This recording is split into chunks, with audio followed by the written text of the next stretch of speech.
সুপ্রিয় দর্শক, আপনাদের সকলকে পাবলিক টাইমস আয়োজিত টক শো পাবলিক টকে আমন্ত্রণ জানাই। আসসালামু আলাইকুম। আজ আমাদের সাথে সম্মানিত অতিথি হিসেবে যুক্ত হয়েছেন দুজন বিশিষ্ট রাজনীতিবিদ।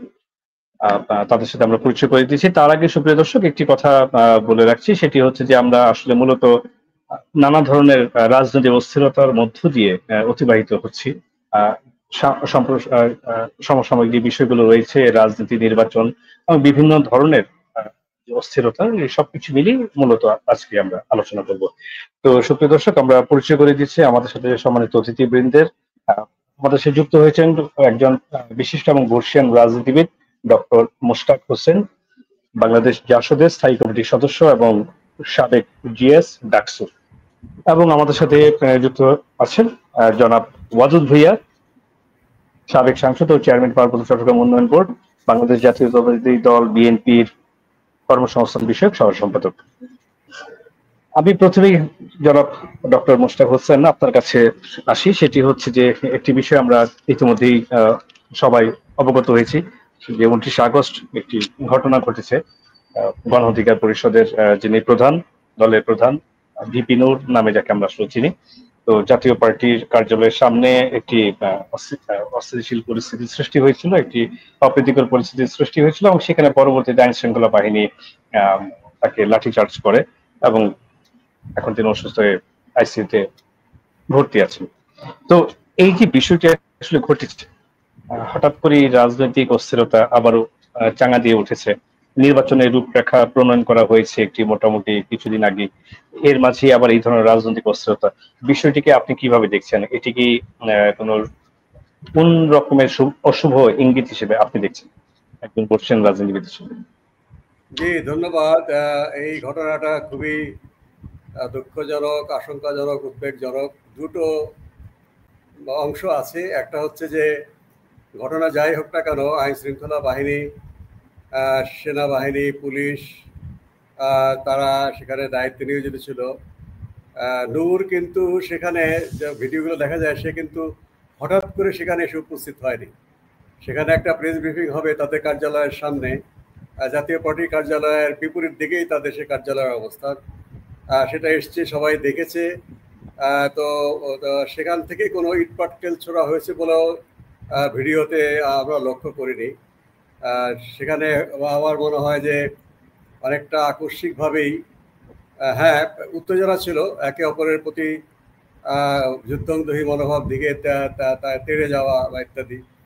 নূরকে এমন এক জায়গায় দাঁড়িয়েছিল, সব দিক থেকে তাকে দেখা যায়। ভিড়ের ভিতরে নূর পড়ে গেছে, বা সে তাহলে তো হয়তো একবার দুবার লাঠিচার্জ করার পরে সেটা দেখার কথা, কিন্তু জানার পরেও তাকে উপর্যুপরি আঘাত করা হয়েছে এবং আঘাতগুলো মাথায় করা হয়েছে। পুলিশ যখন লাঠিচার্জ করে সাধারণত তারা পিঠে কিংবা পায়ের নিচে, কোমরের নিচে তারা লাঠিচার্জ করে, যেন শরীরের যে গুরুত্বপূর্ণ অঙ্গ প্রত্যঙ্গ সেগুলো হচ্ছে বুকের হৃদযন্ত্র, শ্বাসযন্ত্র বা মাথায় মস্তিষ্ক থাকে, কাজে তারা কোমরের নিচে যেখানে হাড় আছে, মাংস, সেখানে তারা লাঠিচার্জ করে। এটাকে নূরকে না চিনে ভিড়ের ভিতরে আহত হয়ে গেছে, বিষয়টা একদমই তা না বলে আমার ধারণা। কাজে এখানেই আপনার একটা রহস্য কিংবা একটা খারাপ ইচ্ছা, ইন্টেনশন প্রকাশ পায়। আরেকটা ভাগ হচ্ছে যে জাতীয় পার্টির কার্যালয়ে যে ভায়োলেন্স করার চেষ্টা, খুবই ন্যাক্কারজনক, নিন্দনীয়। জাতীয় পার্টির রাজনৈতিক ভূমিকা নিয়ে আমার অনেক প্রশ্ন আছে এবং আমি আমার সময় যারা ছাত্র রাজনীতি করেছি, আমরা এরশাদের সামরিক শাসনের বিরুদ্ধে লড়াই করেছি। আমাদের জীবনের একটা গুরুত্বপূর্ণ অংশ আমরা ব্যয় করেছি সামরিক শাসন বিরোধী আন্দোলনে, বিশেষ করে এরশাদ বিরোধী আন্দোলনে। সেখানে জাতীয় পার্টির উপরে আমাদের কোনো রাজনৈতিক পক্ষপাত বা রাজনৈতিক নৈকট্য নেই, কিন্তু জুলাই আগস্ট অভ্যুত্থানে জাতীয় পার্টির একটা গুরুত্বপূর্ণ ভূমিকা, বিশেষ করে শেখ হাসিনা যখন দেশ ত্যাগ করতে বাধ্য হন, সেই সময় একটা শূন্যতায় পরবর্তী সরকার কিভাবে হবে, সামরিক বাহিনী যখন তাদেরকে আহ্বান করেছিলেন সংসদীয় বিরোধী দলের নেতা হিসেবে, যদিও সেই বিরোধী দল নিয়ে আমাদের বিতর্ক আছে, একতরফা নির্বাচনে সরকারের বানানো বিরোধী দল, সরকারের বানানো হলেও সংসদের ভেতরে তারা বিরোধী দল, তারা সেই ডাকে সাড়া দিয়ে তারা এই সরকার পরিবর্তনে, নতুন একটা অন্তর্বর্তীকালীন সরকারের বিষয়ে তারাই প্রথম আলোচনাটা করে সামরিক বাহিনীর প্রধানের সাথে। এবং পরবর্তী পর্যায়ে জেনেছি তাদের নেতা তিনি বলেছেন সাক্ষাৎকারে যে তিনি পরামর্শ দিয়েছেন ইসলামিক দলগুলোকে সেখানে আমন্ত্রণ জানানো। প্রধান বিরোধী দল তো আসবেই, তাছাড়াও অন্যান্য দল যারা হয়তো অত বড় না কিন্তু আন্দোলনের ভূমিকা পালন করেছে, ছাত্রদেরকে সাথে সংযোগ করবার জন্য বিশ্ববিদ্যালয়ের শিক্ষককে ডাকা, এগুলো কিন্তু অর্থাৎ যে পরিবর্তনটা শেখ হাসিনা তখনও দেশ ত্যাগ করতে পারেন, সেই গুরুত্বপূর্ণ মুহূর্তে জাতীয় পার্টির এই সমর্থনটা আমাদের আন্তর্জাতিক সমর্থন যোগাতে কিন্তু অনেক অবদান রেখেছে। এবং আমাদের প্রতিবেশী দেশ সহ পশ্চিমা দেশগুলো চায় না, তারা দ্রুতই এই পরিবর্তনের পক্ষে তারা ইতিবাচক মনোভাব দেখায়, যেটার প্রধান অবদান হচ্ছে জাতীয় পার্টি এবং জাতীয়তাবাদী দল, প্রধান বিরোধী দল এবং তৎকালীন সংসদে যে বিতর্কিত হলেও তখনকার বিরোধী দল যে পরিবর্তনের পক্ষে ছিল, সেই দিক থেকে দেশের গণতান্ত্রিক প্রক্রিয়াতে জাতীয় পার্টিকে অংশগ্রহণ করতে দেওয়া হবে না, তাকে নিষিদ্ধ করা হবে, এটা আমাদের গণতন্ত্রের জন্য ড্যামেজিং হবে এবং নির্বাচনটা একেবারেই দেখা যাবে যে একতরফা হয়ে যাচ্ছে। কাজে নির্বাচনের জন্য হ্যাঁ অবশ্যই একটা বিষয় আছে, যেমন আওয়ামী লীগ নির্বাচন করুক, এটা আমরা হয়তো গণতন্ত্রের জন্য বলতে পারি ইনক্লুসিভ, কিন্তু আওয়ামী লীগের ক্ষেত্রে কথা হচ্ছে আওয়ামী লীগ কি এই সরকারকে বৈধ মনে করে? আওয়ামী লীগ কি গণঅভ্যুত্থানকে এটা কিভাবে বলে? তারা বলে যে জঙ্গি হামলা, ষড়যন্ত্র, গুলিতে যারা মারা গেছে এরা নাকি আন্দোলনকারীরাই হত্যা করেছে। একেবারে এগুলো হচ্ছে অত্যন্ত উদ্ধৃতমূলক কথা। আওয়ামী লীগ যদি নির্বাচনে অংশগ্রহণ করতে চায়, তারা এই যে পরিবর্তনকে ইতিবাচক ভাবে নিয়ে এটাকে মাথায় নিয়ে তাকে নির্বাচনে অংশগ্রহণ করতে হবে। জাতীয় পার্টির বিষয়ে সমস্যা নেই, জাতীয় পার্টি একদম যেটা আমি বললাম প্রথম থেকেই শেখ হাসিনার দেশ ত্যাগের মুহূর্ত থেকেই তারা এই পরিবর্তনের সাথে একাত্ম এবং তারা এই বিষয়ে তাদের যে সময় যে জটিল মুহূর্তে তাদের ভূমিকা তারা রেখেছে। কাজেই তারা এই গণতান্ত্রিক প্রক্রিয়াতে অংশগ্রহণ করতে পারবে না, তাকে নিষিদ্ধ করতে হবে। আমি মনে করি যে এটা একেবারেই অবাস্তব কথা এবং এটা গণতন্ত্রের জন্য ভালো না, এটা কিন্তু বুমেরাং হবে। কাজেই এই কথাটা তাদেরকে বোঝানো উচিত, তাদের নিজেদেরও বোঝা উচিত। তারা রাজনৈতিক দল করছেন, বয়স তাদের যাই হোক না কেন, এবং একটা গুরুত্বপূর্ণ মুহূর্তে তারা রাজনৈতিক দল করছেন। কাজে জাতীয় পার্টিকে যদি এখানে জোর করে নির্বাচনী জায়গা থেকে সরিয়ে দেওয়া হয়, এই নির্বাচনটার কোয়ালিটি নিয়ে একটা বড় প্রশ্ন আসবে। আমি এখানেই থামছি, ধন্যবাদ।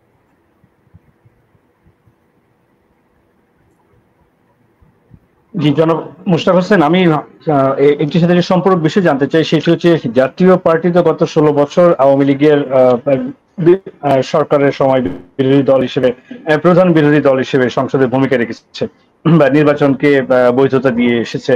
সেটি নিয়ে আপনার একসময় সকল রাজনীতিবিদরা কথা বলেছেন তাদের ভূমিকা নিয়ে, এবং সেটিকে বিতর্কিত হিসেবেই আপনারা দেখিয়েছেন।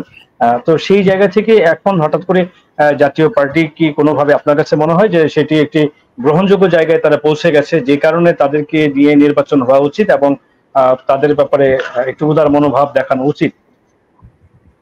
না, এখানে উদার দয়া বিষয়টা তারা নির্বাচনটাকে যতগুলো দল এই পরিবর্তনকে ইতিবাচক হিসেবে দিয়েছে, ডক্টর ইউনূসের সরকারকে বৈধ মনে করে, আমি তাকে সমর্থন নাও করতে পারি। আমার তো তীব্র আপত্তি আছে জাতীয় পার্টির রাজনৈতিক ভূমিকা, এরশাদ বিরোধী আন্দোলনে তারা সরকারি ইয়েতে ছিলেন এবং গত শেখ হাসিনা বিশেষ করে 2014 নির্বাচন, 2018 নির্বাচন এবং 2024 জাতীয় পার্টি ভূমিকা অত্যন্ত ন্যাক্কারজনক। নির্বাচনের মাঠে একচুলও ছাড় দেব না তাদের এই গণতন্ত্র বিধ্বংসী ভূমিকায়, তাদের ভূমিকার কারণে। কিন্তু এই কারণে নির্বাচনী মাঠ থেকে তাকে বাইরে দিতে হবে, এইটার সাথে কিন্তু আমরা একমত না।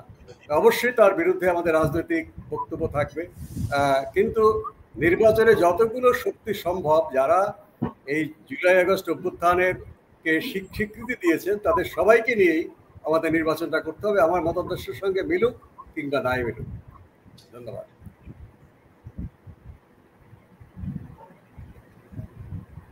জি ধন্যবাদ। আমি জনাব ওয়াদুদ ভাই আপনার কাছে আসছি, সেটি হচ্ছে যে বিষয়টি নিয়ে আলোচনা হচ্ছিল, যে ভিপি নূরের উপর হামলার প্রসঙ্গ নিয়ে, এই বিষয়টাকে আপনি বা আপনার দলের পক্ষ থেকে কিভাবে দেখা হচ্ছে? বিষয়টি কি আসলে কোনোভাবে এটি কি তাকে চিনতে পারেনি যারা হামলা চালিয়েছেন, কেননা একটি বিশৃঙ্খল পরিস্থিতির মাঝে তো অনেক লোক থাকে, হয়তো বা অনেকে অনেককে চিনতে পারে না। বিষয়টি কি এমন, নাকি আসলে কোনো টার্গেটেড হামলা ছিল? না, এটা তো টার্গেটেড কিনা জানি না, তবে হামলাটার ব্যাপারে আমরা ন্যাশনালি স্ট্যান্ড নিয়েছি। আমাদের ভারপ্রাপ্ত চেয়ারম্যান সহ আমাদের মহাসচিব আমরা সবাই নিন্দা জানিয়েছে। এই জাতীয় হামলা রাজনৈতিক দলের নেতাদের উপরে হলে, যেটা আওয়ামী লীগ করে গেছে, একই ঘটনার পুনরাবৃত্তি। তো পুনরাবৃত্তি। আর নুরুকে চিনে নাই এই কথাটা বললে ঠিক হবে না, চিনেছে এবং চিনেই হামলা করেছে। তাছাড়া সেখানে যেটা রেড টি শার্ট পরা একজন লোক, সিভিলিয়ান, তিনি যেভাবে তাকে নির্দয়ভাবে পিটিয়েছে, সেই লোকটা কি? সেই লোকটাকে একটা পর্যায়ে তো মানে আর্মি এবং পুলিশ তার থেকে লাঠি কেড়ে নেয় এবং তাকে হাত ধরে নিয়ে যাইতে দেখা গেছে। প্রশ্ন হলো যে সে কে, তার কোনো পরিচয় তো আসলো না, মিডিয়াতে আসলো না, এবং তাকে, যদি সে সরকারি লোক হয়ে থাকে সেটারও পরিচয় দরকার, আর যদি সরকারি কোনো বাহিনীর লোক না হয়ে থাকে তাহলে তাকে অ্যারেস্টের আওতায়, গ্রেপ্তার আওতায় আনা দরকার ছিল, এবং সেটা মিডিয়াতে তো আসতো গ্রেপ্তার করে।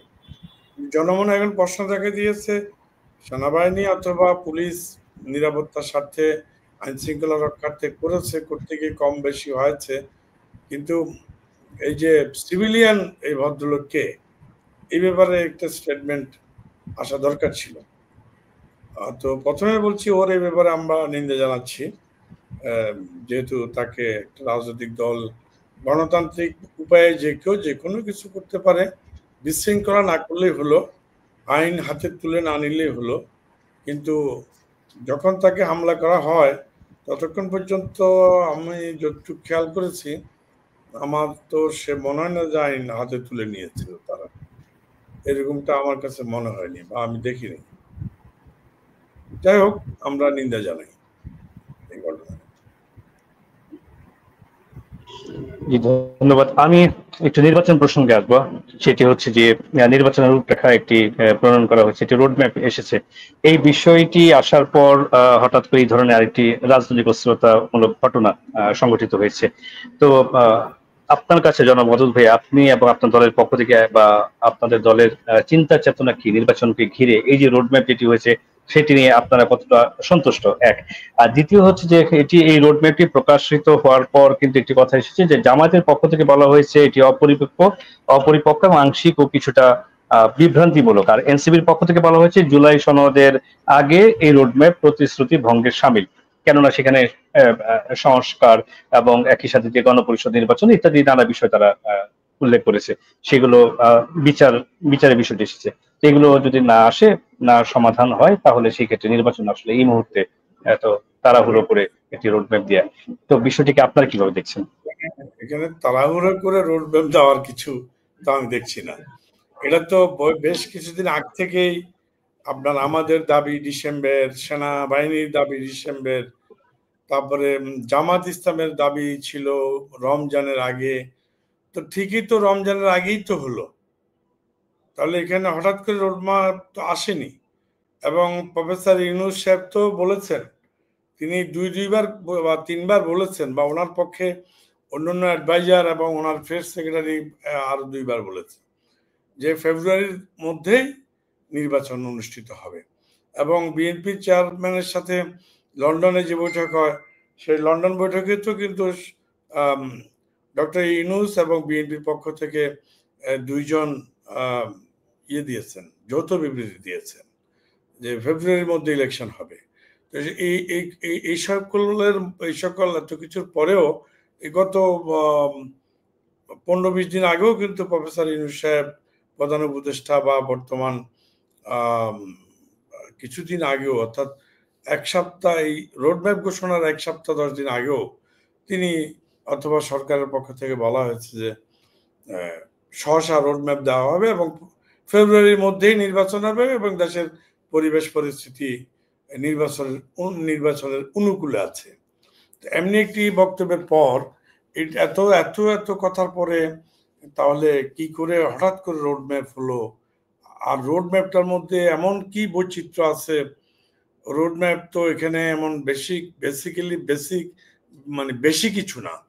রোড ম্যাপটা হলো আমরা কয় তারিখে কত তারিখের মধ্যে ইলেকশন করতে পারি, আর আমরা কত তারিখের মধ্যে কোন মাসের মধ্যে আমরা তফসিল ঘোষণা করতে পারি, এবং এই উপলক্ষে আমরা কি কি কর্মকাণ্ড হাতে নিলাম। ইলেকশন কমিশন বলবে যে আমরা এই কর্মকাণ্ড এতদিনের মধ্যে আমরা ভোটার তালিকা শেষ করব, এতদিনের মধ্যে আমরা ইলেকশনের তফসিল ঘোষণা করব, অমুক মাসে ইলেকশন, অমুক মাসে, নির্দিষ্ট করে তো তারিখ এখনো বলাই হয়নি। তাহলে যেখানে জামাতের আমির শফিক সাহেব মানে বললেন যে রমজানের আগে, উনি তো এই কথা একাধিকবার বলেছেন, একবার বলেন ইলেকশন চাই না, আবার বলেন যে রমজানের আগে, আবার বলেন যে সংস্কারের আগে কোনো ইলেকশন হবে না। এটা তো শফিক সাহেব বা জামাতের মুখ দিয়ে মানায় না। আবার আবার বলেন যে মানে কি কি জানি বললেন, এই ওটা তো আগে বললাম যে রমজানের আগে চাইছেন একবার, সংস্কারের আগে, বিচারের আগে ইলেকশন হবে না, হইতে পারে। এনসিপিও মত দিয়েছে। এনসিপিও বলছে যে রোড ম্যাপটি এখনই দেয়া হয়তো বা ঠিক হয়নি, আগে সংস্কার এবং অন্যান্য ইস্যুগুলো ছিল, এটি ওয়াদা ভঙ্গের শামিল, তারা বলেছে। এনসিপি আর জামাত তো ভাই মুদ্রার এপিঠ ওপিঠ, এটা তো মানে নতুন করে বলার কিছু নাই। জামাত যা বলবে এনসিপিও তাই বলবে। অতএব ওরা ছোট মানুষ, ওদের পার্টির বয়সই তো খুব কম, এত কম সময়ের বয়সের ওদেরকে তো একটু মানে রসাত্মক ভাবে বললে শিশু পার্টি বলা যায়। ওরা তো ভুলভ্রান্তি করতেই পারে, যেমনিভাবে ওরা সেনাবাহিনীকে কটাক্ষ করেছে, ওদেরকে গিয়ে নানাভাবে বক্তব্য দিচ্ছে। ওদের এইসব কথাকে আমরা দর্শনীয় পর্যায়ে দেখা আমাদের জন্য সমীচীন হবে না।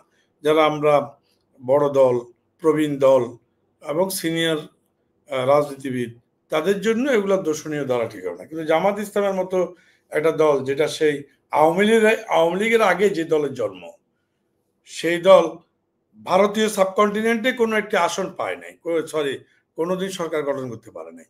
পাকিস্তানের মতো পুরো মৌলবাদী একটা দলের মধ্যে এসে কখনো জামাত ইসলাম মানে সরকার গঠন করতে পারে নাই। বাংলাদেশের এই ৫৫ বছর বয়সে কখনো সরকার তো দূরে থাক ২০টা সিট যেতে পারে নাই। তো সেই জামাতের মুখে তো এই সকল এত রকমের কথা মানায় না। এখন তো মানুষ বলছে, যদি এটা আমার কথা না, যে এরশাদের মৃত্যুর পর এরশাদের জায়গাটা ডক্টর শফিক সাহেব দখল করেছে। এরশাদ সকালে একটা বলতো, বিকেলে একটা বলতো, রাতে একটা বলতো, এখন জামাত ইসলামের অবস্থা হচ্ছে তাই। এখন ওনারা তো আসলে চাচ্ছে যে নির্বাচন হলে বর্তমান ওনাদের যে পলিটিক্যাল স্ট্যান্ডবাজি এবং পলিটিক্যাল এবং রাজনৈতিক সুযোগ সুবিধা, সরকারি যে সুযোগ সুবিধা গ্রহণ করছে, নির্বাচন হয়ে গেলে এই সুযোগ সুবিধাগুলা এনসিপি এবং জামাত পাবে না, এটা তারা আশঙ্কা করছে। এবং তারা আশঙ্কা করছে নির্বাচন হয়ে গেলে বিএনপি ক্ষমতায় চলে আসবে। অর্থাৎ তাহলে তো আমরা বেশি দিন মৌকা নিতে পারবো না। এখন তো মৌকা নিচ্ছে। আমি একটু আমার কথাগুলো খারাপ শোনালো, আমি তো হার্ডলি বলছি না, মানে শব্দগুলো তো একটু খারাপ হচ্ছে, সরি ফর দ্যাট। তো এইগুলা তো আপনার না, মানে ওনাদের তো জামাতের মতো একটা দায়িত্বশীল দলের নেতাদের পক্ষ থেকে এমন কথা তো শোভন না, মানায় না। যদিও ওনারা এতদিন মানে শেখ হাসিনার আঁচলের নিচেই ছিল, ইউনিভার্সিটির ছেলেরা তো বলে যে ছাত্র শিবির ছাত্রলীগের লুঙ্গির তলে ছিল, যে তারা বলে যে ক্যাম্পাসে কখনোই ওদেরকে দেখা যায়নি, হঠাৎ করে ৫ তারিখের পরে ওরা শিবির হয়ে গেল। এর আগে ওরা সবাই ছিল ছাত্রলীগ। সচিবালয়েও শুনি তাই, সচিবালয় তারা সবাই ছিল।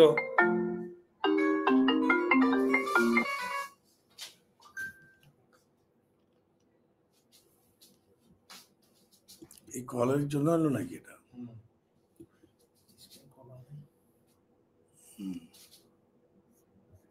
কি আমরা শুনতে পাচ্ছি আমরা। জি জি জি জি। তো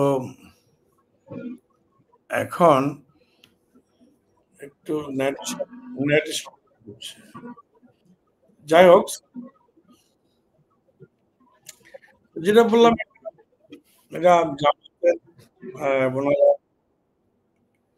একবার আবার নির্বাচন হতে পারে। এখন তফসিল ঘোষণার পরে তফসিলের কোন জায়গাটাতে সমস্যা আছে সেটা কিন্তু ফাইন্ড আউট করছি না। সরি, কি বলছি, রোডম্যাপের কোন জায়গায় সমস্যা আছে সেটা কিন্তু ফাইন্ড আউট করে বলছেন না। তাহলে হলো একটা নির্বাচন না করার একটা ষড়যন্ত্র পায় তারা। এখন আপনি যাই দেখছেন সবগুলোই কিন্তু নির্বাচন না করার জন্য চক্রান্ত চলছে। যেমন আজকে যে ইঞ্জিনিয়ার এবং ডিপ্লোমা ইঞ্জিনিয়ার এদের মধ্যে যারা করে দিচ্ছে, এদের পিছনে কেউ না কেউ কাজ করছে। এটা কিন্তু তারই একটি আপনার এই যে ইয়েতে নর্থ বেঙ্গলে যে ইয়ে পার্কে গিয়ে সেখানে মসজিদ পুরাই দিল। এটা কি জামাত যদি ইসলামিক মসজিদ কি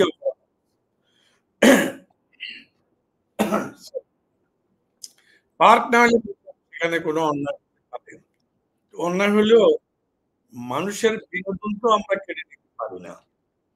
বিনোদনের জায়গায় কিছু অসঙ্গতি ঘটতেও পারে। সে অসঙ্গতি মাদ্রাসার মধ্যে ঘটে, সে অসঙ্গতি আপনার ইয়ের মধ্যেও ঘটে, গ্রামেও। এই যে বিভিন্ন জায়গায় আমাদের মাহফিল দর্শন হচ্ছে, এটার জন্য আমরা আবার বিচারবাদী করছি, প্রমাণ করছি, মামলা করছি। তাই হবে মানুষের বিনোদন এগুলো তো জ্বালিয়ে ফুরিয়ে বন্ধ করে দেওয়া তো প্রতিক্রিয়া, তো এটাও তারা করছেন। এখন ধরেন একজন মুক্তিযোদ্ধা যদি আমরা দল করতে পারবে ওনার পক্ষে না করার মুক্তিযোদ্ধা ফজলুল সাহেব ওনার বাসা এভাবে তো করতে পারেন একজন নাগরিক, একজন সিনিয়র সিটিজেন এবং এবং বাংলাদেশের জন্ম হাত দিয়ে হয়েছে সেরকম একজন ভদ্রলোকের সামনে বাড়িতে গিয়ে তাকে বেজ্জত, তাকে অসম্মানিত করে, এটা তো কোনো রাজনৈতিক দলের কাজ হতে পারে না। তো এই সকল কারণ লক্ষণ হলো যে নির্বাচনটাকে বানচাল করা, নির্বাচনটাকে হতে না দেওয়া। তাহলে নির্বাচন না হয় তাহলে অবস্থাটা কি দাঁড়াবে? কতদিন থাকবে একটা ইন্টেরিয়াম গভর্নমেন্ট? কতদিন থাকতে পারে? কতদিন থাকা উচিত? যদিও আইনের কিছু নাই, কিন্তু কার্যত তো আমরা বুঝি, সবাই বুঝি যে একটা অন্তর্বর্তীকালীন সরকার মানে একটা নির্দিষ্ট সময় 3 মাস 5 মাস। শাহাবুদ্দিন সরকারও কিন্তু অন্তর্বর্তীকালীন ছিল, কেয়ারটেকার সরকার ছিল না। 90-এ স্বৈরাচার বিরোধী আন্দোলনের পরে, এরশাদকে আটকানোর পরে যে সরকার আসলো, শাহাবুদ্দিন সাহেব জাস্টিস, তিনি কিন্তু অন্তর্বর্তীকালীন সরকার। তারপরে বিএনপি ক্ষমতায় এসে জামাত এবং আওয়ামী লীগের যৌথ আন্দোলনের মধ্যে বিএনপি বাধ্য হয়ে তাড়াতাড়ি একটা আন্দোলনের প্রতি সম্মান জানিয়ে একটা সংসদ নির্বাচন করল স্বল্প সময়ের জন্য 96 ফেব্রুয়ারি, অ্যাবসলিউট মেজরিটি করার জন্য। সেই সংসদে কেয়ারটেকার বা তত্ত্বাবধায়ক সরকার পদ্ধতি পাশ করা। তাহলে শাহাবুদ্দিন একটা ইন্টেরিয়াম গভর্নমেন্ট, এখনকার যেমন তেমন। শাহাবুদ্দিন সাহেব মাসের মধ্যে ইলেকশন করতে পারে, তাহলে এখন তো ইলেকশনটা 6 মাস পেরিয়ে চলে গেছে আপনার বছর শেষ করে ফেলে। এরপরও কি মানে জামাতের মতো ইলেকশন আরো 10 বছর পিছাতে হবে? কারণ ক্ষমতায় মনে হয় ওনারা এনজয় করছে, জামাতারা সে পাওয়ারটা যাচ্ছে যে অঘোষিত ওই ওনারা পাওয়ারটা এনজয় করতে পারছে ইউনূস সাহেবকে সামনে মানে পুতুলের মতো ডলের মতো কারজাইয়ের মতো দেখে। আমি সেটারই লক্ষণ দেখছি। রোড ম্যাপের সমস্যা নাই। রোড ম্যাপ আমরা সন্তুষ্ট এবং রোড ইলেকশন হবে সেটাও আমরা বিশ্বাস করি যে যাই সরকার করুক না কেন সকল ষড়যন্ত্রকে মোকাবেলা করেই সরকার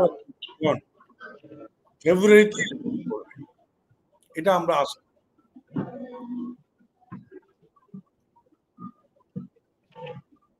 ধন্যবাদ। আমি জনাব ডক্টর মোশতাক হোসেন আপনার কাছে আসি, সেটি হচ্ছে যে এই যে নানা ধরনের অস্থিরতা একের পর এক রাজনীতির মাঠে আমরা দেখছি, বেশ লম্বা সময় ধরে দেখছি মব জাস্টিস চলছে, মব কালচার এটি শুরু হয়েছে, পরবর্তীতে বিভিন্ন রাজনৈতিক অস্থিরতা, সম্প্রতি বিএনপির ভাইস চেয়ারম্যান উপদেষ্টা জনাব অ্যাডভোকেট ফজলুর রহমান, ওনাকে নিয়ে বেশ কিছু অপ্রীতিকর কিছু ঘটনা এমন নানাবিধ বিষয় আমরা প্রতিনিয়ত প্রত্যক্ষ করছি, হচ্ছে একের পর এক। তো এগুলো কি আপনার কাছে মনে হয় এগুলো উদ্দেশ্য প্রণোদিত বা এটির পেছনে কোনো ধরনের ইন্ধন রয়েছে? বিষয়টি কি এরকম, কিংবা বিষয়টি কি এটির সাথে কি আরো এমন যুক্ত করা যায় কিনা? অনেকেই বলছেন যে কোনো না কোনো ভাবেই এই বিষয়গুলো ঘটানো হচ্ছে কেননা ভবিষ্যতে যদি আওয়ামী লীগকে আবার পুনর্বাসিত করা যায় এই ধরনের অস্থিতিশীল পরিবেশ সৃষ্টির মধ্য দিয়ে। আপনার কাছে কি মনে হয়? এই ঘটনাগুলো নিশ্চিতভাবেই উদ্দেশ্য প্রণোদিত এবং একটা রাজনৈতিক ইন্ধন তো এখানে আছেই। হয়তো সেই রাজনৈতিক ইন্ধনটা তারা কোনো কোনো সময় বিএনপির কর্মীদের কাজে লাগাচ্ছে, কোনো সময় নবগঠিত রাজনৈতিক দলকে কাজে লাগাচ্ছে, কোনো সময় জাস্ট রাস্তায় যারা করছে তাদেরকে কাজে লাগাচ্ছে। এটা অবশ্যই রাজনৈতিক অসৎ উদ্দেশ্য প্রণোদিত, বিষয়ে কোনো সন্দেহ নাই। তবে তারা এটা শেখ হাসিনাকে পুনর্বাসন করছে কিনা জানি না, কিন্তু তাদের এই কার্যকলাপ এটা শেখ হাসিনার যে অপকর্ম, তার এতদিনের যে তাদের স্বৈরতান্ত্রিক কার্যকলাপ, এগুলোকে ঢেকে দিতে এগুলো সাহায্য করছে। যেমন মুক্তিযুদ্ধের চেতনা, বঙ্গবন্ধু, এইসব বিষয়ে তারা আক্রমণ করলো, এটাকে মানে খুবই মানে জুলাইয়ের যে ঐক্য গড়ে উঠেছিল, যে ঐক্যের পরিমাপটা ছিল এরকম যে 15ই জুলাইয়ের আগে যে যাই করুক না কেন, 15ই জুলাই 2024-এর পরে সে রাজপথে ছিল কিনা, আন্দোলনের পক্ষে ছিল কিনা, সেটাই বিবেচ্য বিষয়। কাজে এখানে এর আগের বিষয়গুলো যার যার রাজনৈতিক যে মূল্যায়ন সেটা হবে। যারা এই 15ই জুলাইয়ের আগ পর্যন্ত শেখ হাসিনাকে সহায়তা করেছে, নিশ্চয়ই সে সমালোচনার সম্মুখীন হবে নির্বাচনের মাঠে। কিন্তু সে জুলাইয়ের যে পরিণতি, যে তত্ত্বাবধায়ক অন্তর্বর্তীকালীন সরকার, সেখানে কিন্তু সেও অংশীদার, হয়তো তার দুর্বলতা থাকতে পারে। কিন্তু এই গণঅভ্যুত্থানের 5 তারিখে যা হয়েছে সেটা আমরা হয়তো মেনে নিলাম যে জনগণের স্বতঃস্ফূর্ততা বা জনগণের স্বতঃস্ফূর্ততা কেউ কেউ কাজে লাগিয়েছে। কিন্তু এরপর থেকে যেগুলো, বিশেষ করে অনেক দিন পরে বঙ্গবন্ধুর বাসভবন বুলডোজার দিয়ে গুঁড়ো করে দেওয়া, 5 তারিখের অনেক পরে মুজিবনগরের স্মৃতি ইয়েতে সেখানে সমস্ত মুক্তিযুদ্ধের মুরালগুলো ধ্বংস করা, ভাস্কর্য ধ্বংস করা, এগুলো একেবারেই মানে জুলাই ঐক্যটাকে ধ্বংস করার জন্য এগুলো কাজে লেগেছে। এবং ওইভাবে যদি বলেন যে পরোক্ষভাবে, তারপরে এই যে তথাকথিত উচ্ছৃঙ্খল জনতা, ইংরেজিতে মব, নারীদের উপরে আক্রমণ, মাজারের উপরে আক্রমণ, একেবারে এগুলো উদ্দেশ্যমূলক, যে একটা নির্দিষ্ট ধরনের মতবাদকে জোর করে ফ্যাসিবাদী কায়দায় চাপিয়ে দেওয়ার চেষ্টা থেকে এগুলো করা হয়েছে। এগুলো কিন্তু অতীতের যে ফ্যাসিবাদ, যারা মুক্তিযুদ্ধের নামে বঙ্গবন্ধু নামে ফ্যাসিবাদ করেছে, সেই ফ্যাসিবাদকে কিন্তু প্রকারান্তরে এটা সমর্থন যোগায় যে এইভাবেই দেশ চালাতে হবে। যারা তোমার বিরোধী পক্ষ, তাদেরকে বেইজ্জতি করতে হবে, তাদেরকে প্রহার করতে হবে, তাদেরকে মার দিতে হবে, ভয় দেখায় তাদেরকে ঘরে ঢুকে দিতে হবে। শেখ হাসিনা তো এই কাজটা করেছেন রাষ্ট্রীয় বাহিনীর সহযোগিতায়। আর এখন করা হচ্ছে রাষ্ট্রীয় বাহিনী নিশ্চুপ, তারা নিষ্ক্রিয়, এই ফাঁকে হাতে গড়া কিছু লোক এগুলা অবাধে করে যাচ্ছে। এবং এটা একটা অন্যতম কারণ যে অতি দ্রুত নির্বাচিত সরকার দরকার, যারা এগুলো দায় দায়িত্ব নেবে যেখানেই ঘটুক না কেন। অনেকে মনে করে যে আমার দল বাংলাদেশ যে আসন নির্বাচন হলে আমরা কয়টা আসন পাবো, বলে আপনাদের নির্বাচন নিয়ে এত মাথা ব্যথা এই কারণে দিনের পর দিন আইন শৃঙ্খলা পরিস্থিতি অসহনীয় মাত্রায় চলে গেছে। এইভাবে নুরুর মতো নেতাকে চিহ্নিত করে মার খাচ্ছে, এটা কোনো বিচার হবে বলে জানি না। এই যে আইন শৃঙ্খলা অবনতি, যেটার অবশ্যম্ভাবী ফলাফল হবে অর্থনৈতিক ক্ষেত্রে। এখন অর্থনৈতিক ক্ষেত্রে কিছুটা একটু আছে, বা বাজারে কিছু নিয়ন্ত্রণ আছে, কিন্তু যদি এইভাবে জনজীবনে এই তথাকথিত মব কালচার চলে, মব সন্ত্রাস চলে, এটার ফলাফল অর্থনৈতিক জায়গায় বাধ্য, যেটা শেখ হাসিনার আমলে হয়েছে। তারা এভাবে অবাধে অত্যাচার নির্যাতন করেছে। এই অত্যাচার নির্যাতনকারীরা এমন আশকারা পেয়েছে, তারা ব্যাংক লুট করে ফেলেছে, আক্ষরিক অর্থে ব্যাংক লুট, বাংলাদেশ ব্যাংক থেকে শুরু করে অন্যান্য ব্যাংক খালি করে ফেলেছে। এবং শেখ হাসিনার পিওরও কোটি কোটি টাকা ইয়ে করেছে, এটা উনি গর্ব করে বলেছেন। সেদিনে বুঝেছি এই সরকারের নিচে আর ভিতরে আর কিছু নাই, জোর করে ভেঙে পড়বে। যাই হোক, তো এই সরকার যদি নিয়ন্ত্রণ করতে না পারে, এই সরকারকে আবার নতুন সরকার দ্বারা রিপ্লেস করা প্রয়োজন নেই, সেটা তারা আবার 2 বছর সময় নেবে। এই সরকারকে দিয়েই আমরা দ্রুততম সময়ে নির্বাচন চাই, যেন একটা নির্বাচিত সরকার যেই আসুক। আমি পছন্দ করি না, কিন্তু সেই সরকারকে দায়িত্ব গ্রহণ করলে তাকে আমি জবাব দিতে বাধ্য করতে পারবো যে তুমি আমাদের ভোট নিয়ে ক্ষমতায় বসে এখানে এই ঘটনা ঘটতে গেল, তোমার কাছে জবাব চাই। এবং সেই সরকারের রাজনৈতিক যারা সমর্থক, রাজনৈতিক যে তাদের যে নেটওয়ার্ক আছে, সেটা দিয়ে তারা দেশকে নিয়ন্ত্রণে আনবার জন্য প্রশাসনের পাশাপাশি তারা রাজনৈতিক দায়িত্ব পালন করবে। বিচার চাওয়া যাবে, এবং বিচার যদি সরকার না করে বিরোধী দলের কাছে যেতে পারবে। এখন তো কে সরকারি দল, কে বিরোধী দল, কে ইত্যাদি, কে কার কথা শোনে, এইরকম তো এই অবস্থায় খুবই ঝুঁকিপূর্ণ। এই যেমন একটা গল্প আছে না, যে যেই দেশে তেলের দাম এবং ঘিয়ের দাম এক থাকে, সস্তা হলেও ঘি খেতে যাও না, সেই দেশটা ত্যাগ করো। আমি বলতে বাধ্য হয়েছি, আমরা রক্ত দিয়েছি, আমরা রাজপথে লড়াই করে ডক্টর ইউনূস সরকারকে আমরা স্বাগত জানিয়েছি। এখন সেই এমন সরকার হয়ে গেছে যে কত দ্রুত এই সরকার বিদায় নিয়ে একটা নির্বাচিত সরকার আসবে সেই অপেক্ষা আমরা আছি। একটা মানে সব জায়গায় একটা টাইম বোম ফিট হয়ে আছে, কোথায় একটা মানে অ্যান্টি পার্সোনাল মাইন্ড পোতা আছে, পা দিলেই বাস্ট করবে, এরকম একটা অবস্থা। আমি আতঙ্ক ছড়াতে চাই না। তো আমাদের দেশের মানুষ অনেক ভালো, তারপর আমরা অনেক শান্তিপূর্ণভাবে কাজ করছি, কিন্তু যে হারে উস্কানি হচ্ছে মবের নামে, এটা খুবই ঝুঁকিপূর্ণ। এই নুরুকে যে প্রহার করা হলো, একেবারে আমি বলো তাকে চিনেই, এই ধরনের কার কি মতলব, কোথায় কে আছে, কাকে কি প্রহার করবে, কাকে কে রাস্তায় সাজা দেবে, একটা জঙ্গলি শাসন, সেটা কিন্তু আমাদের পুরো যে একটা এখন স্থিতিশীলতা আছে, এটাকে ঝুরঝুর করে ভেঙে পড়বে, এবং বাংলাদেশের মান সম্মান ধুলায় মিটিয়ে যাবে। এরকম একটা আফ্রিকার যে আপনার কি বলে ফেইল্ড স্টেট, ব্যর্থ রাষ্ট্র, সোমালিয়া, এই ধরনের রোয়ান্ডা, এই যে রোয়ান্ডা এখন অনেক ভালো অবস্থায় এসছে, শৃঙ্খলা এসছে, হাইতি, এইরকম জায়গায় বাংলাদেশ চলে যাওয়ার আশঙ্কা আছে। কাজেই আমরা আপনাদের মাধ্যমে অনুরোধ করবো যে 2 হাত জোর করে বলছি, ভাই সবকিছু আপনি যা করেন, নির্বাচনটা সুস্পষ্টভাবে কোন নির্বাচনের মধ্যে সবাই নেমে পড়ুক। এই জাকসু নির্বাচনের ছাত্র সমাজ নির্বাচনের মধ্যে নেমে পড়েছে, খুবই ভালো সংবাদ। তারা শান্তিপূর্ণভাবে একে অপরে কন্টেস্ট করছে। এই জাতীয় নির্বাচনের সমস্ত দল তারা মাঠে নামুক, কে প্রার্থী আছে, কে প্রার্থী হবে, এগুলো করুক শান্তিপূর্ণভাবে। তাহলে আমার মনে হয় অনেক স্থিতিশীলতা আমরা আনতে পারবো, এবং বাংলাদেশটা আমরা সামনের দিকে এগোতে পারবো, আমাদের দেশটা টিকে যাবে। আমরা একটা ব্যর্থ মানুষের কাছে হাস্যকর অবস্থায় যেতে চাই না। ধন্যবাদ।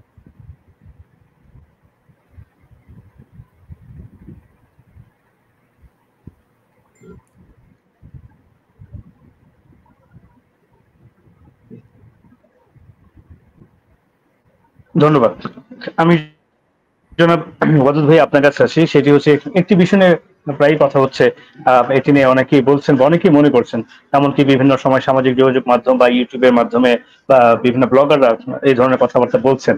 আমি এই জন্য আপনার কাছেই প্রশ্নটি করছি। সেটি হচ্ছে যে এই যে বর্তমানে যে গণ অভ্যুত্থান পূর্ববর্তী সময়ে রাজনৈতিক দলগুলো যে ঐক্য ছিল, এবং বর্তমানে পরবর্তী সময় গণ অভ্যুত্থান পরবর্তী সময় যে ঐক্যের মাঝে একটি ফাটল দৃশ্যত চোখে ধরা পড়ছে অনেকের কাছে, সেই জায়গাটি বিনষ্টের জন্য কোনো না কোনো ভাবে, এই বিনষ্টের কারণ কি বিএনপি কে দোষারোপ করা হচ্ছে কোনো না কোনো ভাবে। কেউ না কেউ মনে করছেন যে বিএনপি হয়তোবা যদি আর একটু অগ্রণী ভূমিকা পালন করতো, এই বৃহত্তম রাজনৈতিক দল হিসেবে নিশ্চুপ না থেকে বিভিন্ন সময় মব জাস্টিস হোক বা বিভিন্ন অস্থিতিশীল পরিস্থিতি সৃষ্টি করা যে বিষয়গুলো হচ্ছে, সেগুলোতে যদি বিএনপির সরব ভূমিকা পালন করতো, সরকারকে আরো বেশি আন্তরিকতার সাথে সহযোগিতা করতো, এবং বিভিন্ন রাজনৈতিক দলগুলোর মাঝে যদি একটি সেতু বন্ধন হিসেবে বিএনপি কাজ করতো, তাহলে হয়তোবা এতটা ঘোলাটে পরিস্থিতি সৃষ্টি হতো না। সেখানে বিএনপিকে কিন্তু দোষারোপ করা হচ্ছে যে এই রাজনৈতিক বর্তমানে যেটি রয়েছে মনে হচ্ছে, সেখানে কি আপনারা কোনো দায়ী কিনা? আপনাকে পাল্টা প্রশ্ন যদি আমি করি, বিএনপি কি করা উচিত, কি করা উচিত বলেন? বিএনপি কি সরকার আছে না?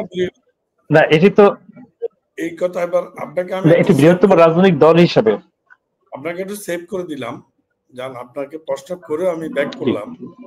এটা জামাতের যারা তথাকথিত বুদ্ধিজীবী বট বাহিনী তারাই করছে, তারাই বলছে। এনসিপির এই সকল লোকেরা বলছে বিএনপি কেন নির্বাচন চাইলো, এটা বিএনপির অপরাধ। মব সন্ত্রাস তো জামাত ইসলাম করছে, এনসিপি করছে। এখন তো নুরুকে বলির পাঠা বানাইছে এই মব সন্ত্রাস করতে গিয়ে। এটাও তো একটা ষড়যন্ত্র, নুরুকে দিয়েই কেউ না কেউ এটা করাইছে। আমার এটা ব্যক্তিগত অপিনিয়ন, আমার দলগত অপিনিয়ন না। নুরু হয়তো বলির পাঠা হয়েছে। এখন এগুলা তো জামাতের কি কোনো দায়িত্ব নাই? সব বিএনপি করতে হবে, বিএনপি করলেও তো আবার দোষ। আর বিএনপি কি সরকারে আছে না বিরোধী দল আছে? অতএব বিএনপিকে তো এখন একটু হিসাব করে পা দিতে হবে। 32 নম্বর ভাঙলো কারা? আর জামাতের বট বাহিনী রটাচ্ছে বিএনপি ভাঙছে। অনেক জামাত শিবিরের লোক পাওয়া যায় যারা চাঁদাবাজি করতে গিয়ে নিজেদেরকে পরিচয় দেয় আমরা বিএনপি থেকে আসছি। সেটা আমরা কি করে থামাবো, কি করে বন্ধ করব? এই যে ধরেন আজকে ডাকসুতে যে প্রার্থী হলো শিবিরের যে ছেলেটা, সে আমার এলাকার ছেলে। তার অরিজিনাল দাদা বাবার পৈতৃক বাড়ি হলো আপনার সাতকানিয়া, যেখানে জামাতের ঘাঁটি। সাতকানিয়াতে ওর বাবার জন্ম বা ওদের বাপ দাদার বাড়ি। এমনিতে আমার নির্বাচনী এলাকা খাগড়াছড়িতে ওর জন্ম, ওখানে থাকে। এই যে ছেলেটা বলল জিয়াউর রহমান খুনি, তারেক রহমান খুনি, খালেদা জিয়া এতিমের টাকা আত্মসাৎ করেছে, তাহলে তো তোমাদের সাথে আর হাসিনার সাথে কোনো পার্থক্য নাই। হাসিনাকে যে আমরা ফেসিস্ট বলছি, তোমরা তো সবচেয়ে বড় ফেসিস্ট হিসাবে আত্মপ্রকাশ করছো, আবার বিএনপিকে দায়ীও করছো। নির্বাচন কেন চাচ্ছ সেটার জন্য দোষারোপ করছো। কথা তো ঘুরিয়ে ফিরে এক জায়গায় আপনি আসতেছেন। আপনি হয়তো ওদেরকে একটু ফেভার করতেছেন, বুঝতেছি, ওদেরকে আপনার পছন্দ, তো ঘুরে ফিরে তো আপনি ওদিকে আসছেন। বিএনপিকে অহেতুক দায়ী করে কোনো লাভ আছে? এই যে 32 নম্বর ভেঙে ফেললে কি শেখ মুজিবের নাম অস্তিত্ব শেষ হয়ে যাবে? এটার সাথে কি এমন বিষয় আছে ভাঙতে হবে? এবং সেটা আবার বিএনপির নামে উপরে চাপাই দিতে হবে। বিএনপির কারা ছিল দেখা একটা একটু ফুটেছে একটা ছবিতে, সেটা কারা ডিক্লার দিল? পিনাকি ফেরিস থেকে ডিক্লার দিল, এনসিপি জামাত শিবির রওনা করলো ভাঙতে। তারপরে কি দাঁড়ালো? বুলডোজার কিভাবে গেল? সরকার সেখানে কি ভূমিকা দায়িত্ব নিল? বুলডোজার পাবলিককে না হলে থামানো গেল না, বুলডোজারকে তো থামানো যেত। বুলডোজার নিতে তো একটু সময় লাগে, যেতেও তো একটু সময় লাগে। তাহলে আপনি এত কিছু করবেন আর সেগুলা আইন শৃঙ্খলা বাহিনী হিসাবে আমাকে বানায় দিবেন, বিএনপিকে দাঁড় করা দিবেন আইন শৃঙ্খলা বাহিনী হিসেবে। আমি তো নির্বাচন চাইছি দেখে আমি বড় দোষী হয়ে গেছি, অপরাধী হয়ে গেছি। নির্বাচন চাওয়াটাই বিএনপির অপরাধ, নির্বাচন কখনো হতে পারবে না।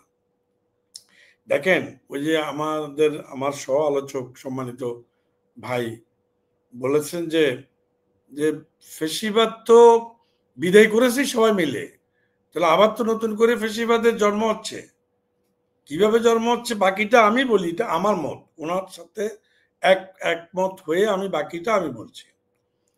চট্টগ্রাম বিশ্ববিদ্যালয়, রাজশাহী বিশ্ববিদ্যালয় যেভাবে শিবির দখল করেছিল, মেরে কেটে জোর করে এবং বাধ্য করে শিবির হতে এবং করতে বাধ্য করেছিল, ঠিক একই কায়দায় তারা চাচ্ছে বাংলাদেশটাকে করতে। যদিও আমি কোনো বিশেষজ্ঞ কিছু না এবং জ্ঞানীও না, এবং আমি অত রাজনৈতিক পরিপক্ক ব্যক্তিও না, সাধারণ মানুষ জনগণের সাথে একটু সুসম্পর্ক রাখি, এটুকুই, কিন্তু জ্ঞান গরিমায় খুবই ক্ষুদ্র। কিন্তু আমি বহু বছর আগে বলছিলাম, মানে আমার নেত্রী খালেদা জিয়ার সামনে চট্টগ্রাম ইয়েতে স্টেডিয়ামের মাঠে আমাদের বর্ধিত সভা হয়েছিল। আমি বলছিলাম যেভাবে জামাত ইসলাম বা শিবির চট্টগ্রাম বিশ্ববিদ্যালয় দখল করেছে, একদিন তারা একইভাবে বাংলাদেশ দখল করার অপচেষ্টা করবে। আজকে জামাত শিবির একইভাবে চট্টগ্রাম বিশ্ববিদ্যালয়, রাজশাহী বিশ্ববিদ্যালয় যে পদ্ধতি এবং কৌশলে দখল করে নিয়েছে, একইভাবে তারা মনে করছে পুরা বাংলাদেশ দখল করবে। এটা তো সম্ভব না, এটা এত সহজে সম্ভব না। কারণ এই কৌশলটা আমাদের কিছু লোকের কাছে খুব পুরানো, বাংলাদেশের কিছু লোকের কাছে খুব পুরানো, যারা রাজশাহী ইউনিভার্সিটি থেকে বেরিয়ে আসছে, যারা চট্টগ্রাম বিশ্ববিদ্যালয় থেকে বেরিয়ে আসছে। হয়তো ঢাকা ইউনিভার্সিটির ছেলেরা মেয়েরা জানে না যে ছাত্র শিবিরের নিয়ন্ত্রণে একটি ক্যাম্পাস কেমন চলে, কি চলতে পারে, কতটুকু স্বাধীনতা থাকে, হাঁটতে চলতে খেতে সবকিছুতে শিবিরকে আপনার দিতে হয়, জবাবদিহি করতে হয়। এভাবে হাঁটলি কেন, এভাবে চললি কেন, ওই ছেলের সাথে কথা বললি কেন, ওই মেয়ের সাথে কথা বললি কেন? ক্লাসমেট কথা বলতেই পারে, একই ছাদের নিচে একই ক্লাসে যদি আমরা একই সাবজেক্টে পড়তে পারি, তো আমাদেরকে নোট নিয়ে বই নিয়ে কথা হইতেই পারে। কিন্তু চিটাগং ইউনিভার্সিটিতে এই কাজটা তারা বন্ধ করে দিয়েছিল। এখনকার অবস্থা আমি জানি না কি অবস্থা। আওয়ামী লীগের সময় তো আওয়ামী লীগ নিয়ন্ত্রণ করেছে, আওয়ামী লীগের ছত্রছায়ায় শিবির ছিল অ্যাটলিস্ট ঢাকা ইউনিভার্সিটিতে। এখন তারা রাজশাহী এবং চট্টগ্রাম বিশ্ববিদ্যালয় যে প্রক্রিয়ায় দখল করেছিল, এখন তারা সেই প্রক্রিয়ায় দখল না করা পর্যন্ত নির্বাচন হতে দেবে না, এবং বিএনপির দোষ। অ্যাজিব যেন বিএনপি দেশের প্রধানমন্ত্রী, সরকারে আছে, বিএনপির দোষ। এগুলো হলো নিন্দুকদের কথা। বিএনপিকে যে কোনো উপায়ে ছোট করতে পারলে ওরা মনে করে যে ওরা একটু বোধহয় সংখ্যা বড় হয়ে যাবে, সংখ্যা বেশি হয়ে যাবে। আমার মনে হয় এই দেশটা এত প্রতিক্রিয়াশীলদের এত বেশি জন্ম হয়নি যে প্রতিক্রিয়াশীলদের মানে জয় জয়কার হয়ে যাবে, এখনো সে পর্যায়ে আসে নাই। আফগানিস্তান হওয়ার মতো সময় আসে নাই, তারা ভুল জায়গায় আছে। তবে তারা এটাও বুঝতেছে আরো কিছুদিন সময় দরকার, এই জন্য তারা নির্বাচনটা পিছাতে চায়। আরো কিছুদিন সময় হলে বিএনপির বিরুদ্ধে বদনাম করতে করতে করতে করতে বিএনপিকে আমরা পচাই দেব।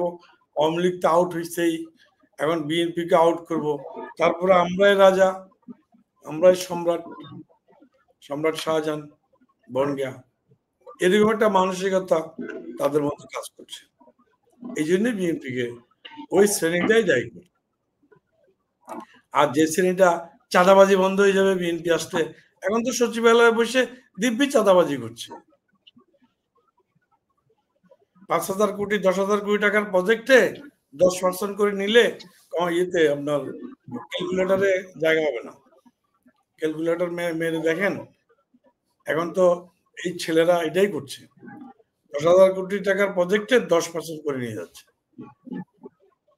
আপনার এই যে সজীব ভুঁইয়া নাকি জানি, সজীব ভুঁইয়ার বাবা একজন স্কুল শিক্ষক ছিল। সে যেভাবে ওই এলাকায় নির্যাতন করছে আর মোটরসাইকেল থেকে নেমে সাধারণ জনগণকে চর থাপ্পড় মারছে, এটার জন্য কি জুলাই বিপ্লব অভ্যুত্থানটা হয়েছিল? কারণ প্রকৃত অভ্যুত্থানকারীরা, প্রকৃত আন্দোলনকারীরা এখন নাই, তারা পড়ার টেবিলে চলে গেছে, বাড়ি বাড়ি চলে গেছে। এখন আছে কারা? যারা এক দফা চায় নাই, এক দফা দাবি তারা করতে চায় নাই, তারা এখন হয়ে গেছে আপনার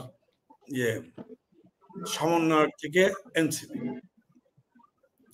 তারাই বিএনপিকে দায়ী করবে, কারণ নির্বাচন হলে তো তারা আর কামাতে পারবে না, কামানো বন্ধ হয়ে যাবে। এইসব কারণে বিএনপিকে দায়ী করছে, নাহলে বিএনপি দায়ী করার তো কিছু নাই। বিএনপিকেও দোষ করলে বিএনপি সাজা দিচ্ছে। বিএনপি তো আলোচনা করে আলোচনার টেবিলেই সংস্কার কমিশনের সাথে বসেই এই নির্বাচনের দিকে আগাচ্ছে।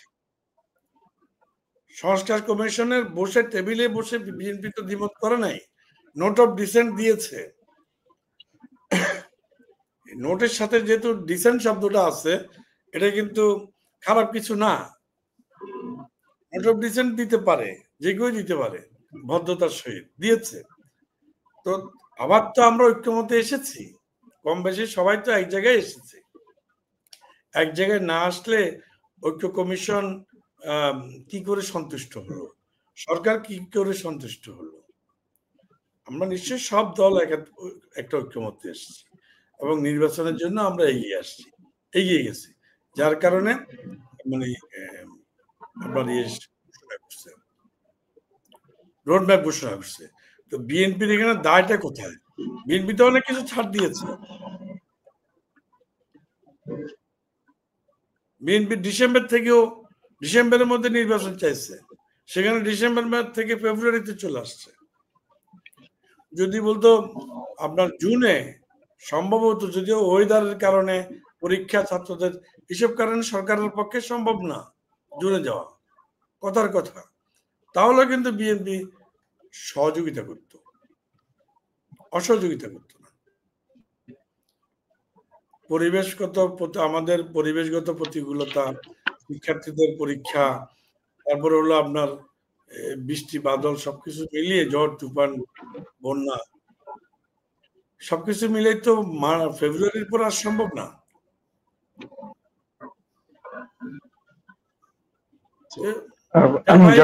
আমি আরেকটি বিষয় আমি আপনার আসতে চাই, সেটি হচ্ছে যে আপনার দলকে নিয়েই বিষয়টি আমি প্রশ্ন করছি। প্রায় দেখা গেছে যে আপনার দলের মাঝে, আমি তার আগে একটু ভূমিকা নেই, সেটা হচ্ছে গত 16 বছরে বিএনপির যারা আপনারা ত্যাগী নেতা ছিলেন, গুম খুন বা হামলা শিকার হয়েছেন, যারা বিভিন্ন মামলা নিয়ে তারপর রাজনীতি মাঠে থেকেছেন, দেশে থেকেছেন, রাজনীতি করেছেন, আত্মগোপন থেকে হোক, প্রকাশ্যে থেকে হোক, যেভাবে হোক না কেন। তো এই সংস্থা ত্যাগী নেতা, সেই নেতৃবৃন্দ যারা রয়েছেন, তারা কি এখন দলের মাঝে মূল্যায়ন পাচ্ছে, নাকি আসলে যারা চেক এন্ড ব্যালেন্স করে সরকারের সাথে, আওয়ামী সরকারের সাথে ছিলেন, তারা কিছুটা ফ্রন্ট লাইনে এসেছে? এমন অনেক কথা কিন্তু সমালোচনা হচ্ছে আপনার দলকে নিয়ে। এবং এটির সাথে যে আরেকটি বিষয় খুব ছোট করে বলবো, জানতে চাইবো, সেটি নিয়েও কথা হচ্ছে। অনেকেই বলছেন যে আপনার দলের মাঝেই কোনো কোনো নেতৃবৃন্দ, বা সেটি একজন হোক বা দুজন হোক, এমন ভাবে কথা বলে যেন ওনাদের কণ্ঠে আওয়ামী লীগের ধ্বনি প্রতিধ্বনিত হচ্ছে, এমন কথাও বলা হচ্ছে। এই বিষয় নিয়ে আমি আপনার মূল্যায়ন মন্তব্য জানতে চাই। আমাদের তো কোনো নেতার কণ্ঠে আওয়ামী লীগের শব্দ ধ্বনিত হচ্ছে এরকম আমি দেখছি না। কারণ আমরা চাইছি সরকারের পতন। এই পতন ঘটানোর জন্য 15-16 বছর আমরা আন্দোলন করেছি, আত্মগোপনও থেকেছি। আবার প্রত্যেক মাসে আমাদের বিক্ষোভ ছিল 3-4টা, ডিস্ট্রিক্টে প্রত্যেক মাসে 3-4টা করে বিক্ষোভ ছিল। আমাদের বিভাগীয় সমাবেশ, ঢাকার সমাবেশ, জেলার সমাবেশ, হরতাল, অবরোধ, এটা সেটা, সারা 15 বছরই তো আমরা লেগেছিলাম। সেটা করে নার্সিং করেই তো জনগণকে আমরা নামালাম, ছাত্রদেরকে নামালাম। জুলাইয়ের সৃষ্টি তো আমাদের দ্বারা হলো। আমরা রাস্তায় ছিলাম বলেই তো সাহস করতে পেরেছে, তা না হলে জনগণের কণ্ঠ তো স্তব্ধ হয়ে যেত, মাটির সাথে মিশিয়ে দিত হাসিনা। আমরা তো মার খেয়ে গুম হয়েও রাস্তায় ছিলাম, যার কারণে মানুষের মধ্যে একটু হলো শক্তি, প্রাণ শক্তি ছিল যে না, কথা বলা যাবে।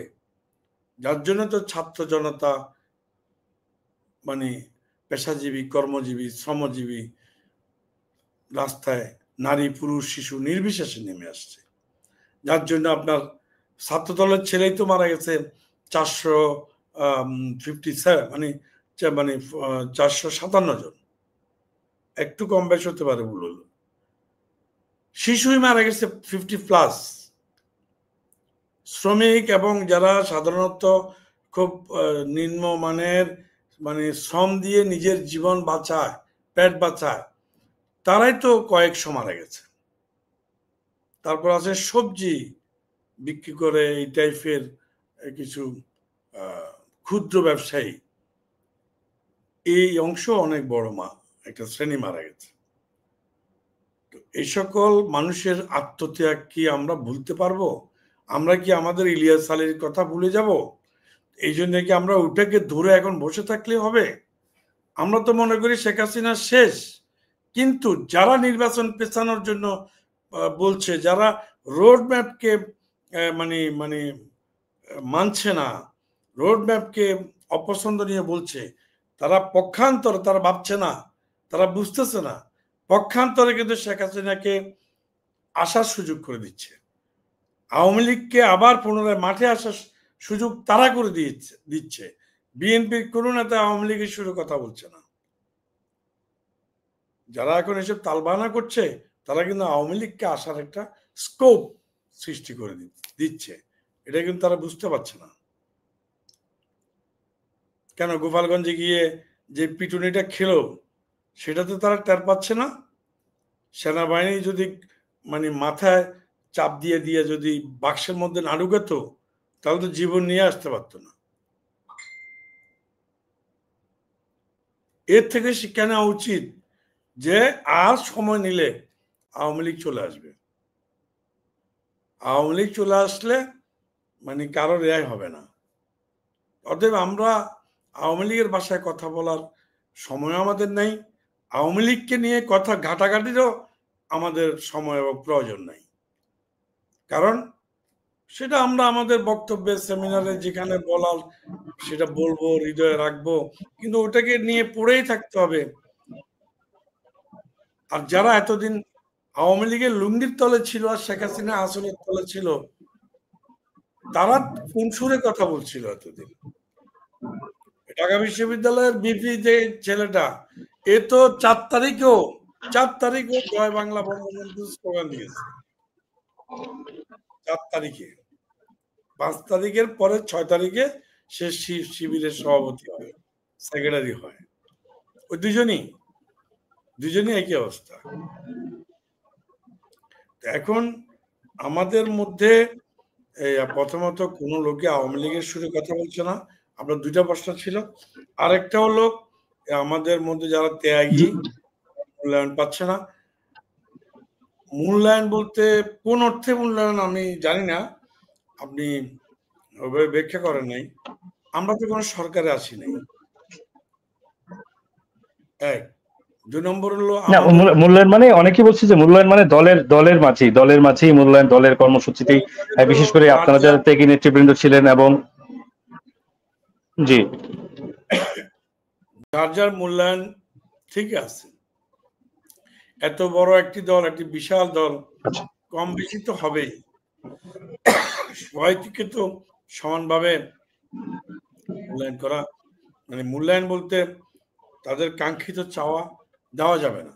যেমন ধরেন একজনে একটা পদে 4 জন প্রার্থী, তো ওই পদে তো একজনই যাবে, আর বাকি 3 জন তো একটু অভিমান করতেই পারে, রাগ করতে পারে। এটাকে তো আমরা অবমূল্যায়ন বলতে পারি না। এছাড়া মূল্যায়ন অবমূল্যায়নের অন্য কোনো সুযোগ বা প্রসঙ্গ তো আমি দেখছি।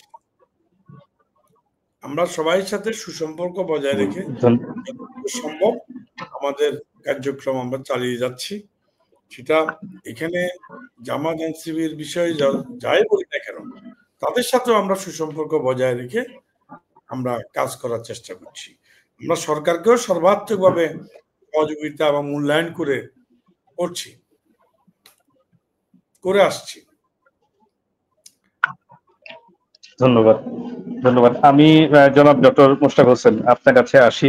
মোশতাক ভাই, আপনি যদি অনুগ্রহ করে বলেন যে বিভিন্ন সময় এই গত 1 বছর আমরা দেখেছি সরকার দায়িত্ব নেওয়ার পর থেকে দাবি দেওয়া, বিভিন্ন ধরনের দাবি দেওয়া নিয়ে অনেকেই রাজপথে নেমেছেন।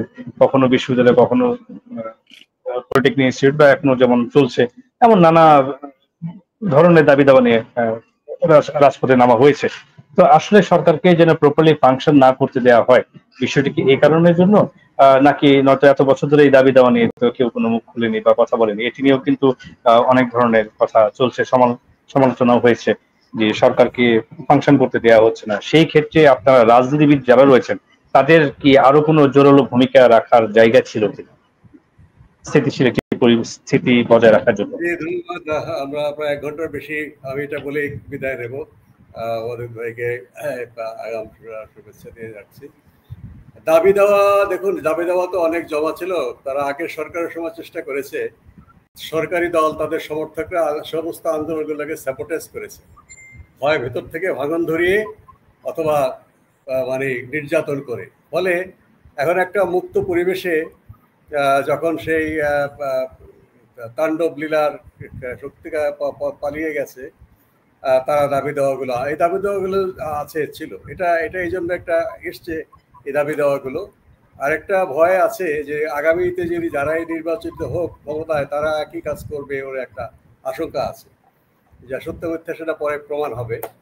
আরেকটা বিষয় হচ্ছে, দেখুন আমাদের দেশের সরকারগুলো, শুধু এই সরকার বলে না, আগে যেসব সরকার ছিল, কোনো একটা অংশ পেশাজীবী, শ্রমজীবী বা একটা অংশ, তারা যদি কোনো শান্তিপূর্ণভাবে একটা স্মারকলিপি দেয় বা পত্রিকায় প্রেস রিলিজের মাধ্যমে বা সমাবেশ করে কনফারেন্স করে একটা ডিসিশন নেয়, এই সরকার সেগুলো কানে নিতে চায় না, বা সরকারের যে আমলাতান্ত্রিক প্রক্রিয়া আছে ফাইলে ফেলে রাখে।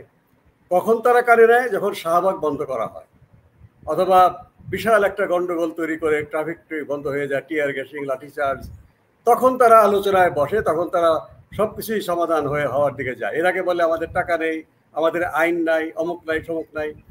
যদি বিভিন্ন সেকশনের তারা দাবি দেওয়া উত্থাপন করা মাত্রই আলোচনার মধ্যে চলে আসে, এর মধ্যে পুলিশকেও ইনভলভ করা দরকার। কারণ পুলিশের কাজ কি মানে উচ্ছৃঙ্খলতা করলে তারপরে টিয়ার গ্যাস মেরে বা সাউন্ড গ্রেনেড মেরে কিংবা লাঠিপেটা করে সমাধান করা, নাকি এটা আগে থেকেই জেনে নিয়ে সেটা সমাধান করার জন্য চেষ্টা করা? পুলিশের সেই ভূমিকা আছে যে তারা নেগোশিয়েট করে দেয় সরকারের সাথে, এই সমস্ত দাবি দেওয়া যারা করেন তাদের যেন রাস্তাঘাট বন্ধ করতে না হয়, হরতাল করতে না হয়, কোনো রকম বিশৃঙ্খলা করার সুযোগ তৈরি না হয়। এটা যদি করে তাহলে অবশ্যই সেই যারা দাবি দেওয়া পেশ করছে তারা তো অনন্য উপায় হয়ে, এবং কেউ কিন্তু হুট করে আজকে দাবি দেওয়া দিয়ে কালকেই রাস্তাঘাট বন্ধ করছেন না। খোঁজ দিয়ে আমি অনেকগুলো খোঁজ দিয়েছি, তারা বলছে আমরা তো 3 মাস আগে বলেছি, 6 মাস আগে বলেছি, 1 বছর আগে বলেছি, তখনও নতুন সরকার এসছে, কাজে আমরা কিছু বলিনি। আমরা এরপরে আবার রিমাইন্ডার দিয়েছি, সচিবালয়ে দেখা করেছি, উপদেষ্টাদের সাথে দেখা করেছি অনেক কষ্ট করে, তারপরেও তারা কিছুই শুনছেন না। ফলে আমরা আমাদের তো এরা বিভিন্ন অ্যাসোসিয়েশনের নেতা এক একটা ম্যান্ডেট নিয়ে তারা তাদের সংগঠনের সমিতিতে নির্বাচিত হয়। তাদের সময় যদি সমস্যা সমাধান করার জন্য তারা কোনো অবদান রাখতে না পারে, পরবর্তী নির্বাচনে তাদের প্যানেলটা প্রশ্নের সম্মুখীন হয়। এই বিষয়ে এই বাধ্যবাধকতাও আছে। কাজে আমি মনে করি যে এটা, হ্যাঁ, এই ধরনের যদি শাহবাগ বন্ধ করা বা যমুনার সামনে মত তৈরি করা, এই ধরনের যদি আন্দোলন হয়, তখন বিরোধী দল তো সুযোগ নিবেই। এবং এটা আগের সরকারে হয়েছে, শেখ হাসিনা সরকারের বিরুদ্ধে যারাই আন্দোলন করেছে, এটা রাজনীতির ব্যাকরণের নিয়ম, তখন বিরোধী দল যারা ছিল, বিএনপি, জামাত ইসলামী বা বাম জোট, তারা যার যার মতো করে সেটা নিশ্চয়ই রাজনৈতিকভাবে একটা অ্যাডভান্টেজ দেওয়া যায় কিনা সেই চেষ্টা করেছে। এটা তো রাজনীতি গ্রামারে আছে। আর এখন যদি এরকম আন্দোলনগুলো হয়, অবশ্যই যারা পলাতক আছে প্রতিপক্ষ বর্তমান পরিবর্তনের বিরুদ্ধে, তারা সুযোগ নেবেই। কিন্তু আপনি সুযোগটা দেবেন কেন, বা সুযোগটা খারাপ কাজে লাগা, রাজনৈতিকভাবে সুযোগ নেক, সেটা স্বীকৃত পদ্ধতি আছে, কিন্তু ষড়যন্ত্র বা চক্রান্ত বা অস্থিরতা করার সুযোগটা যেন না পায়। এটা সবচেয়ে ভালো উপায় হচ্ছে আগে থেকেই এই ধরনের দাবি দেওয়াগুলোকে গুরুত্ব দিয়ে আলোচনা করা, গুরুত্ব দিয়ে কথা বলা, বাস্তবায়ন করার জন্য দায়িত্ব দেওয়া। তাহলে কিন্তু এই যে সর্বশেষ তারা রাস্তাঘাটটা আটকায়, তখন আমাদের চোখে পড়ে, এই অবস্থা থেকে আমরা মুক্তি পেতে পারি। আর ভবিষ্যতে যারা নির্বাচিত হবেন, আমাদের দল কতটুকু সম্ভাবনা আছে, অদূত ভাইদের সমূহ সম্ভাবনা আছে। অতীতের মতো জনগণ যে এটা করে সেটা নিশ্চয়ই তারা বিবেচনা করছেন। জনগণের দাবি দেওয়া যেন সহানুভূতির সাথে বিবেচনা করার জন্য আলাদা ব্যক্তিদের দায়িত্ব তখনই দেওয়া হয়, যাদের দায়িত্ব হবে নেগোশিয়েট করা, দিন দরবার করা, কথা বলা এবং এনগেজ রাখা। তাদেরকে যেন রাজপথে নেমে এই জনদুর্ভোগ করার আগেই তারা আলোচনার টেবিলে চলে আসে, এবং এটা একটা চলমান প্রক্রিয়াতে যেন থাকে। তাহলে নিশ্চয়ই আমরা ভবিষ্যতেও এই ধরনের অবস্থা এড়াতে পারবো। এবং এখন যদি তারা এখন দেখে যে ভবিষ্যতে যারা নির্বাচিত হয়ে ক্ষমতায় আসার সম্ভাবনা আছে, তারা এখন থেকে এই বিষয়ে একটা ওয়ার্কেবল সলিউশন দিয়েছে, তাহলে এখনো এই আন্দোলন দাবি দেওয়া কমে যাবে। ঠিক আছে, নির্বাচিত সরকার আসুক, তখন তাদের সাথে আমরা এটা করব। এখন এই ইন্টারিম সরকারকে আমরা এত জ্বালাতন না করি। যারা ক্ষমতা আগামীতে নির্বাচনে জয়লাভ করতে পারে তারা তখন আমাদেরকে একটা পদ্ধতি তৈরি করে দিয়েছেন, কাজে আমরা যার যার কাজে ফিরে যাই, দ্রুত নির্বাচনটা হয়ে যাক, সেইভাবে কিন্তু অবদানটা তৈরি হতে পারে। তো যাই হোক, এটা আমার একটা মানে ভাবনা হলো, সেটা কতটুকু বাস্তবায়নযোগ্য সেটা জানি না। আমি একটু ক্ষমা চেয়ে নিচ্ছি। আমি অদূত ভাই নিশ্চয়ই আরো অনেক মূল্যবান কথা বলবেন, আমি রেকর্ডিংটা দেখে নেব। ধন্যবাদ। আমার মনে হয় শো এখানে শেষ করা উচিত। ধন্যবাদ। কথার কিছু নাই। জি জি, আমি একটু একটা আমি এখানে শেষ করব। আমি শুধু ওয়াদুদ ভাইকে একটা শেষ প্রশ্ন করি, আমি অনুষ্ঠানটি মূলত এখানে আমি শেষ করে দিচ্ছি। ধন্যবাদ। তার আগে ডক্টর মোশতাক হোসেন আপনাকে আমি জনাব ওয়াদুদ ভাই আপনাকে শেষ যে প্রশ্নটি করতে যাচ্ছি সেটি হচ্ছে, নির্বাচন যেহেতু চলে এসেছে এবং আপনাদের একটি প্রস্তুতি রয়েছে এবং সমূহ সম্ভাবনা রয়েছে বাংলাদেশ জাতীয়তাবাদী দল অথবা জয়লাভ করে সরকারের পরিচালনায় আসবে, এমন একটা সম্ভাবনা রয়েছে। সেই ক্ষেত্রে আপনাদের যে দফা যেগুলো ঘোষিত হয়েছে সেটি তো আছে, সেটি জনগণ জেনেছে, কিন্তু আমি আপনার কাছে আরেকটু জানতে চাই যে একেবারে কোর একটি জায়গা থেকে যে এই যে দেশে ক্রমান্বয়ে বিভিন্ন ধরনের অস্থিতিশীল একটি পরিবেশ তৈরি হয়েছে এবং বিগত 16 বছরে আমরা দেখছি নানা ধরনের বিশৃঙ্খলামূলক কর্মকাণ্ড যেমন ছিল, একই সাথে যে সরকারের যে দুঃশাসনের কথা আপনারা বলছেন, আওয়ামী সরকার দুঃশাসনের কথা বলছেন, সেই ধরনের কোনো কিছু ভবিষ্যতে আর কখনোই ফিরে আসবে না, সেই প্রতিশ্রুতি জায়গা থেকে বিএনপি কি বলবে জনগণ, আশ্বস্তের জায়গাটি যদি বলেন বিএনপির পক্ষ থেকে। সেটা শুধু বিএনপির ক্ষেত্রে না, ধরেন যে কোনো দল আসলেও তো আবার মানে সেরকম একটা ফ্যাসিস্টের জায়গায় যেতে পারে, আমরা তেমনটা ভাবছি না। যেমন ধরেন এনসিপি যদি ক্ষমতা আসে, কল্পনা করে তারা তো হাসিনার মতো করে ফ্যাসিস্টের রূপান্তরিত হতে পারে। জামাত ইসলাম যে গেলে তো আরো বড় মাপের ফ্যাসিস্ট হয়ে যেতে পারে। অতএব যে কারো ফ্যাসিস্টের নিন্দা করা উচিত এবং হাসিনার বিষয়টাকে উদাহরণ হিসাবে নিয়ে ওর এই ফ্যাসিস্টের 15 বছরের শাসনের প্রতিটি রক্তক্ষরণকে স্মরণ করে এবং তার পতনের বিষয়টাকে মাথায় রেখে সবাইকেই সতর্ক হওয়া উচিত। এবং আমি বিশ্বাস করি বিএনপি সহ সকল দলই সতর্ক থাকবে। জামাতের ব্যাপারে আমার সন্দেহ আছে যে তারা মানে সতর্ক হবে কিনা। বিএনপি অ্যাটলিস্ট শিক্ষা নিয়েছে যে কেমন ভাবে চলতে হবে, কি করতে হবে, কি করলে মানুষের তাড়ায় ভারত পাকিস্তান পালাতে হবে। এটুকু বিএনপির চেয়ারম্যান, বর্তমান ভারপ্রাপ্ত চেয়ারম্যান তারেক রহমান ভালোভাবে ভাবছেন। দলের নেতা কর্মী যারা রাজনীতির দায়িত্বশীল তারা সবাই ভাবছেন। এটুকু আপনারা জনগণকে আমরা আশ্বস্ত করতে পারি যে ফ্যাসিস্টের বিরুদ্ধে আমরা ছিলাম এবং আমরা নতুন কোনো ফ্যাসিস্টের জন্ম হতে দেব। ধন্যবাদ। যে কোনো জন্ম হতে দেব। এটুকু আমরা মানে জনগণকে আপনাদেরকে আশ্বস্ত করতে পারি।